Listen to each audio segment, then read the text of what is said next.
Well, there's a couple of different really interesting, pieces of information and data that we have come across. One is that most 529 plans you can start with just no money down, so no initial payment, and the average family puts in $6 a day for education, and the median account size is roughly $10,000, based on College Savings Foundation research. So we're talking about very average levels, that we're not talking about $100,000, $200,000 that people are starting accounts with. We're talking about starting with even zero many times and $6 a day and putting it on automatically over time. So. Hi everyone, and welcome to the MEFA podcast. My name is Jonathan Hughes, and you just heard from our guest on the show, old friend of the show, Paul Curley. So we're posting this episode in December, that time of year when we're all scrambling for gifts, preparing for the new year, taking stock of where we are, and looking ahead to the year to come. And all these things make it a natural time for us to talk about college savings, specifically 529s. And we're going to hear from our guest today about the rise in popularity of 529 plans for families and how they prepare for the future. Whether that's college, career training, K-12 tuition and expenses, or more. But as popular as 529s have become, some pernicious myths still exist. Myths that may be keeping some families who want to save and should be saving from opening that account. So today, Paul is going to help us break down some of those myths. So without further delay, let's get reacquainted with our guest on the show. Well, I'm Paul Curley. I'm the executive director at ISS Market Intelligence, where I oversee data, research, events, and thought leadership on 529 plans and able accounts. I've been in this role since 2010. So at this point, 15, 16 years, data dedicated to helping families and all the different stakeholders save and pay for education, and now able as well. I wonder if you could tell folks just a little bit more about ISS Market Intelligence and what it is that you actually measure about 529s, about the 529 field as a whole, and what does that tell you right now about what's going on? For us, we track a number of different data points across the 529 and able industry, but broadly speaking, what we have seen is that more people are saving, in a qualified, for their qualified expenses, for 529 and education, and broadly speaking, more families are saving and paying. With 529 plans, more there's a broader demographics of families that are using, leveraging 529s to help them save and pay for education. And broadly speaking, as because I started covering 529s in 2010, that there's just much more families saving and paying for education now. When I first started in 2010, there was roughly 120 billion in assets. Now we're getting closer to almost 18 million account users, investing roughly almost 600 billion in assets. So, and with that, we've seen an increase in scale, a lot more different providers just really having the scale to do the, just the economies of scale, just making the ease of use and improve for more families. So we talked about the success of 529s and how they're growing. But with that, even there's still some people that maybe are held back by some of the myths about 529s. And so my idea was to have you on here and to address some of those things yourself. So I want to start with a really big one, and that is, I don't have enough money to open a 529 plan. Or I don't have enough money to start saving for college.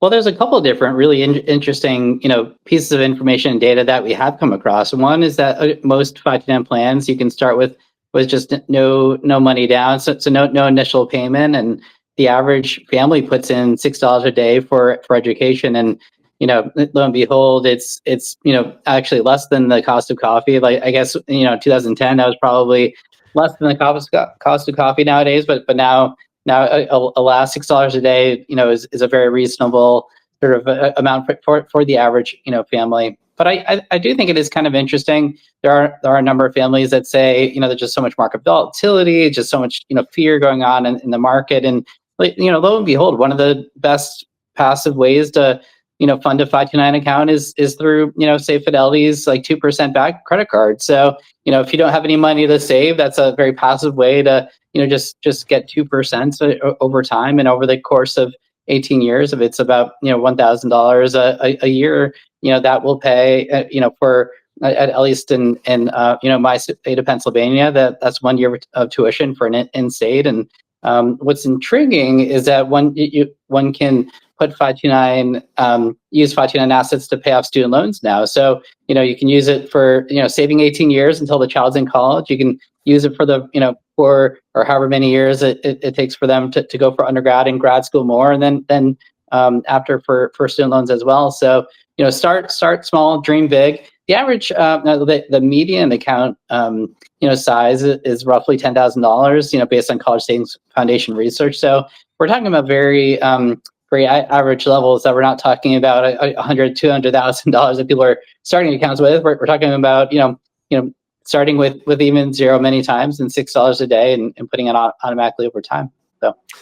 Yeah, and I wonder if we could even go back and take it a little bit more basic for a minute, and that is, it's not just the money that you put into the account, because it grows, right? So can you just explain how money would grow in a 529?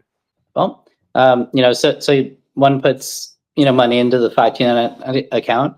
Roughly 32 states do offer a state tax incentive, whether it be a credit or deduction. So say you put $1 into the account, and then maybe there's a state tax deduction or credit that you can put that money into the account as well. And then over time, depending on the type of investments one invests in, that over 18 years, that broadly speaking, based off of the CFA Institute and most market metrics, that the account could very much on a baseline normative statement that the S&P 500 say increases 6% every year, and that amount, that end balance over that at the end of 18 years, if used for a qualified expense, comes out without any tax or penalty, as long as it's for a qualified expense. So you put the dollar in, and many times that amount grows to much more than that initial balance. And if not, you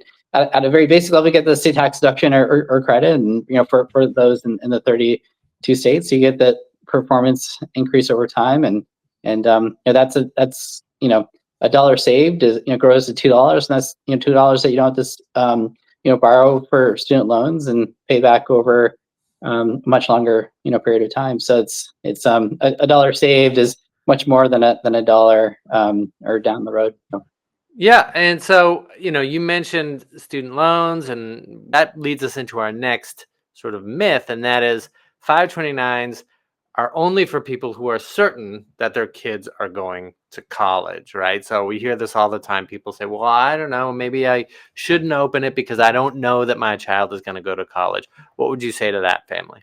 Yeah, I mean, that's probably one of the more exciting areas of just 529s overall, that one can use the assets saved for college. And a lot of times even the word college thinks about undergrad or graduate school as well. And over time we've seen that even expanded to apprenticeships, so that many families may say, hey, I don't know if my child will go to college, but apprenticeships is a great second round. And now that's a qualified expenses qualified expense at the federal level.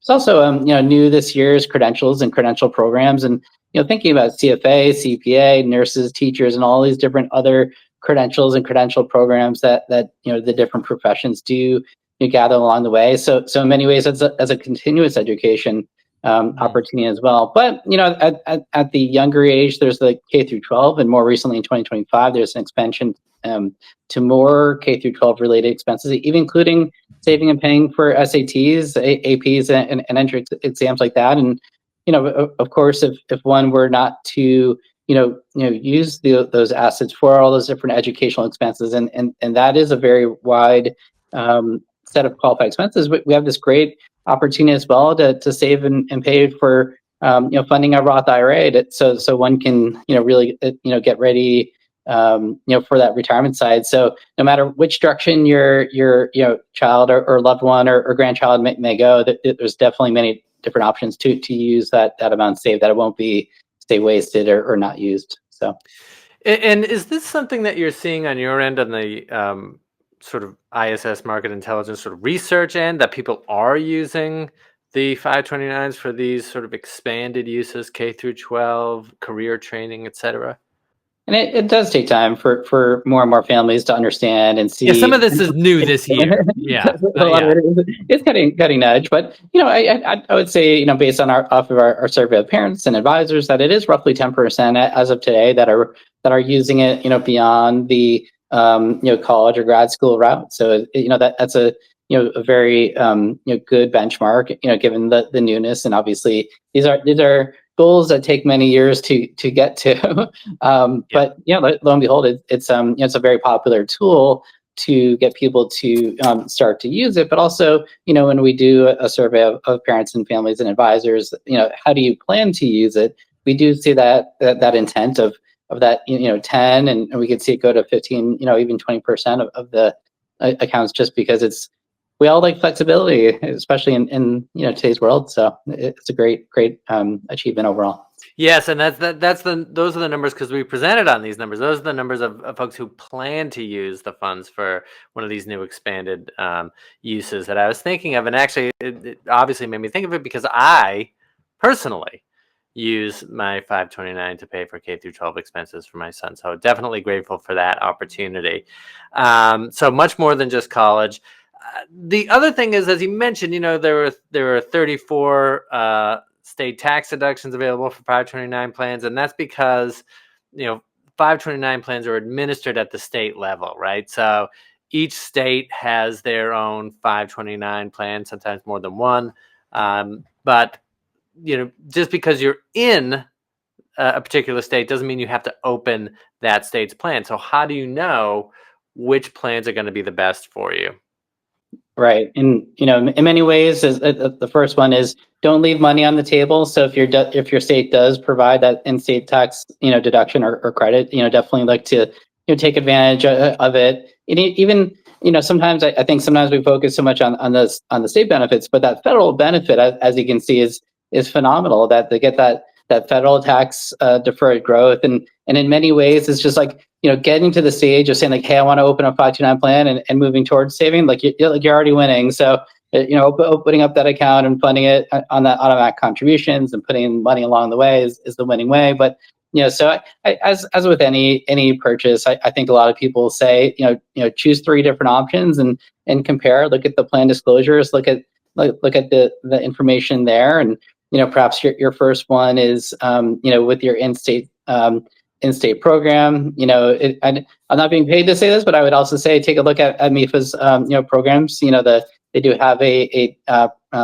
prepaid program. They do have a savings program, and so perhaps those are great options as well. But in many ways, use the one that you feel comfortable with, that you feel confident with. That perhaps you have a retirement account with XYZ plan, and you feel comfortable with their call center investment lineups and just their ease of use, and you're just very satisfied with them. You can ask them if they do have a 529 plan, and to that response, perhaps it's, when I say them, maybe that's your advisor, maybe your employer has is able to do a training program. I'm sure MEFA has a great team that would be happy to do an employer training program as well. But so I do think there's a number of different ways to gather that information, get 3 options, look and see how they feel, look at their websites, plan disclosures, and if there are certain factors that are just really important to you, then to take a look at it. So now the next one isn't quite a myth per se, in terms of they've got the wrong idea about something factual, but it's an idea that 529s are complex. This is going to be very difficult to do. 529s are very simple and easy thing to do. That, as with anything, you can set up an automatic contribution. You can select the percentage and put the money into the account. And I think that select the plan. You can call them up. You can look online, and they'll answer your questions to help you open up the account and fill out the different forms. One of the stopping points does tend to be the investment lineups, and so there's as with many investment lineups, whether it be retirement or education, that there's the target date sort of or enrollment date investment options that keep things very, very simple to you. But perhaps there's different information online for that component. But 529s a little bit whole are very simple. You open the account up, you set up the automatic contributions in. Most plans make it very simple to allow gifting, and just it's an 18-year road, so just keep it simple is probably the best route to go. And in many ways, it's just thinking about even James Clear, just that 1%. Thinking 1%, just perhaps the 1% for 1 year is just opening up the account and putting in the initial funding, and then year two at setting up the automatic contribution, and slowly but surely over time increasing that savings rate. Or maybe over time you think about putting in gifting options, and once you see the account, once you see the growing, you get the excitement, and you're getting the tax deductions or credits, and you see it, and then just putting the money in, and it's an 18-year road. In many ways, the road to the Boston Marathon is really just one step. And how do you run a marathon? One step at a time, and that's how one can achieve it. So. Yeah, I want to go back to something you said and just talk about it for another minute, and that is the investment lineup piece, right? Because we know that is a part where people kind of stop during this. Well, based on off of our data and research, what most families do, and roughly 2/3 of what families do in the direct sold space is to invest in age-based target enrollment date type of investment options. These are types of investment options that will automatically de-risk as one approaches the projected date of use. And so in many ways, most families are using these very simplified pre-created types of investment options, in many ways like a pre-created recipe. So in many ways, it's the hard work and hard lifting is already done.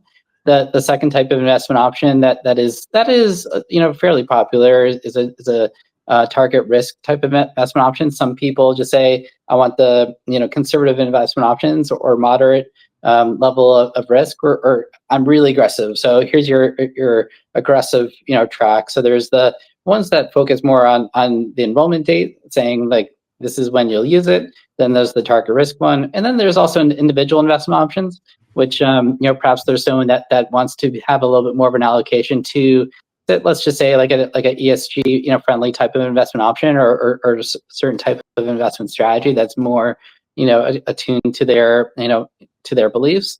That's that route. And so it really does allow for all the different types of investors. Say you want your easy button, your target risk is there. Say you want your easy button is a little bit more, I want to go aggressive because I have other types of investments or emergency funds or different types of things. That the target risk is a great category. And for those that have a little bit more of a focused interest or appetite for dipping their toes in a little bit more, then there's the individual types of investment options. And the resource for this to explain these options is the program manager, correct?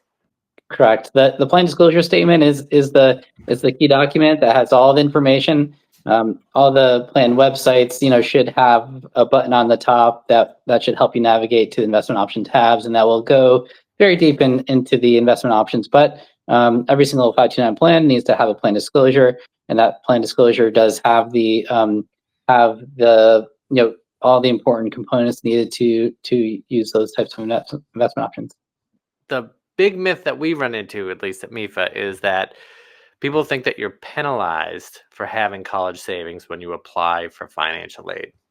Well, I think for financial aid, there's most families take a third take, where you're 1/3 of the total costs. One is through savings and paying, whether it be for a 529 plan, 1/3 with your current income, and 1/3 through borrowing. And to that extent, that is just important to save and to take advantage of those tax deductions and tax breaks.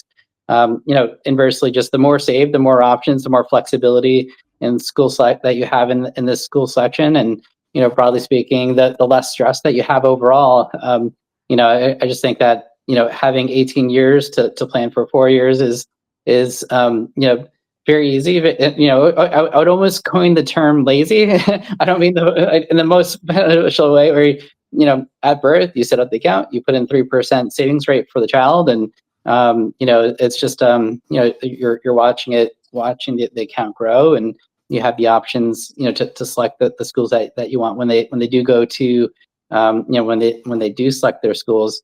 But in many ways, as we had gone through before, Jonathan, it's like you put in, say, like $7, and it'll grow to $10, by the time that the child goes to college, and that's a lot easier than borrowing $10 and paying back maybe $13. So it's really just it's a lot more feasible from just a simplicity perspective. Like you pay less overall.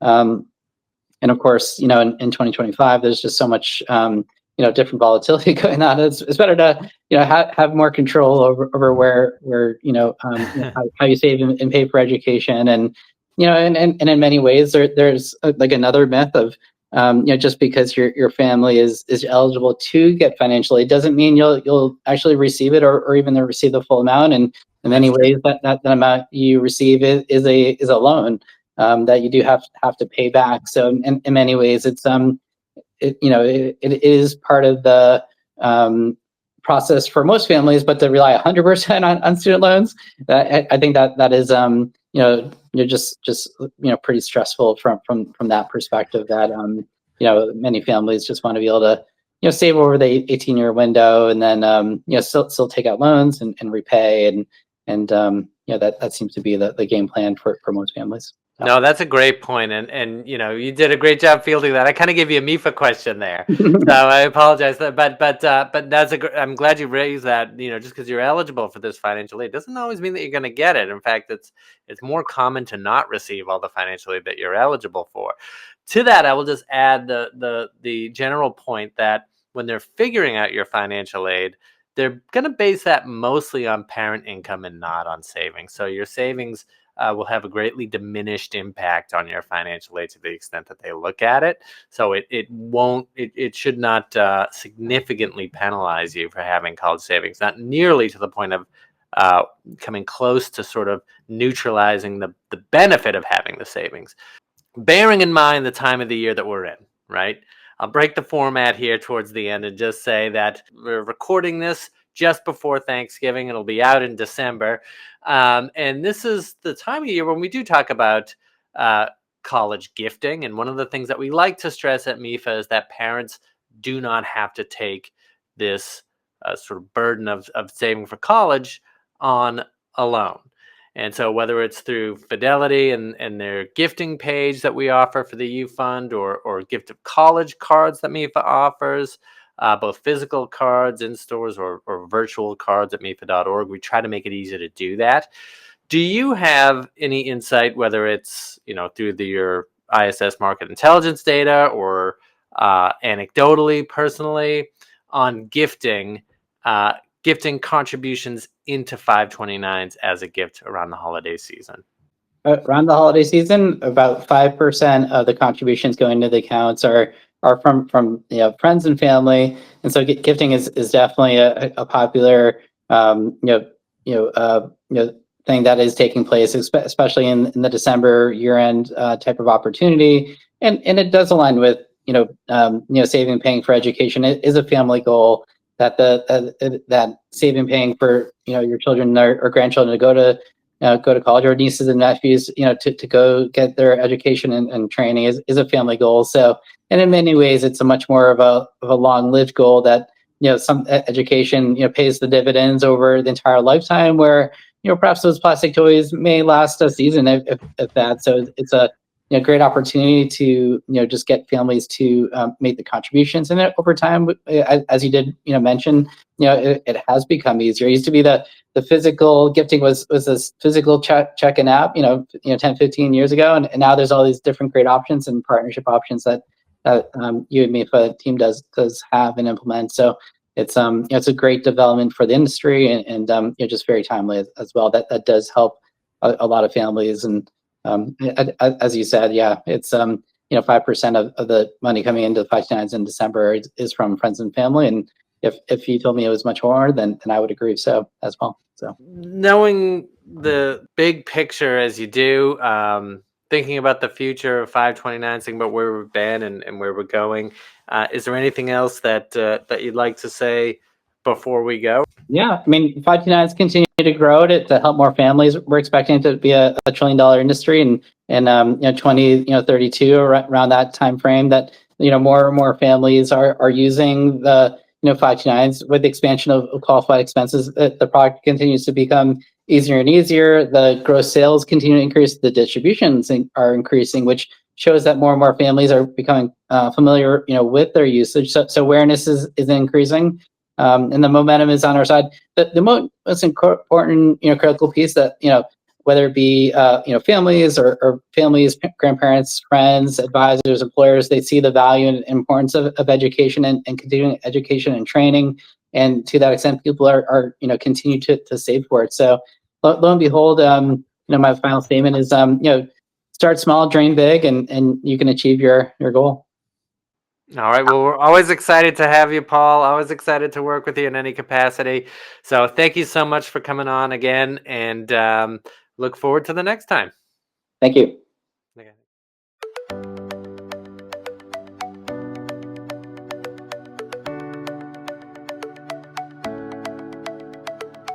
All right. That was our show, everyone. I would like to thank our guest, Paul Curley, for sharing his time and his expertise with us. Paul, always great to have you on the show, and we'll do it again soon. And folks, if you liked what you heard today or what you saw on the show, and you want to hear or see more from us on planning, saving, and paying for college and career readiness, well, then you can follow the show, and you can do that wherever you find your podcasts. And please remember to rate and review us. It helps us keep doing what we're doing and getting the show out to folks like you. Oh, one more thing. You may have noticed that we spoke briefly in this episode about gifting and how parents don't have to take on the endeavor of saving on their own. And if that interested you, scroll back one episode. We did an entire episode on this topic with Gift of College's Patricia Roberts. You'll like that one as well. Okay, I would like to thank Sean Connolly, our producer. I'd like to thank AJ Yee, Meredith Clement, Christina Davidson, Lisa Rooney, and Lauren Dans for their assistance in posting the show. Once again, my name is Jonathan Hughes, and this has been the MEFA Podcast. Thanks.